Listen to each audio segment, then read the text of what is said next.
Meghalaya Blind FC kalara yaka trofi namlahduh jangka blind football tournament hadien ba kila job yaka Rangdajied United FC daka hendri gol lalai haka jingialehkai final madan jangka Rangdajied United FC Sports Development Society football ground Pynthorumkhrah Shillong haka arpau tarik Naiwieng hajar arpusau yaka ni lympung ialehkai ba sngi kat kendai ba arpau tarik Naiwieng la pyniaid daka State Resource Centre on Disability Affairs bat ka State Commissioner for Persons with Disabilities haka jingiatrei lang bat ka Bethany Society bat ka Rangdajied United FC ka jingthmu jong ka ni ka tournament ka long ban pynpaw pyrthei ya ka jingtbit jong ki Samla duna dkhot met ban pyni baki don kisap ki phong tynrai wat lada ki duna ka bor met hendrei kila pyni pat ba ya ka man bajuat ban poi syakaliar jong ka thong ki balashim banta banyak khun haka ni ka tournament ki long ka SRCDA Frontliners FC, ka Rangdajied United FC Junior Team,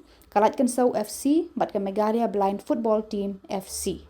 Ya ka nam Man of the Match la yo Freddy Nongrum, bat ya ka nam Top Scorer kala Lecha Uklingson di Marak. Uba DP Walang Chief Secretary ulalong ukong san haka ni ka sngi penkun, bat uba Eugene Sen lengdo haka sngi sedang jong ka lympung.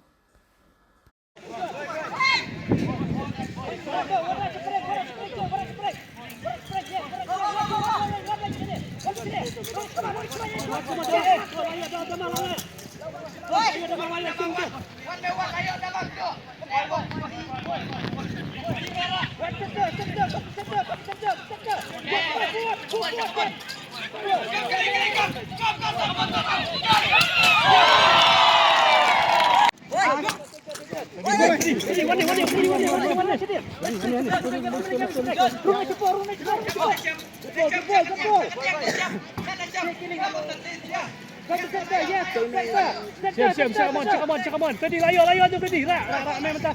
Rame semua. Tadi. Medan.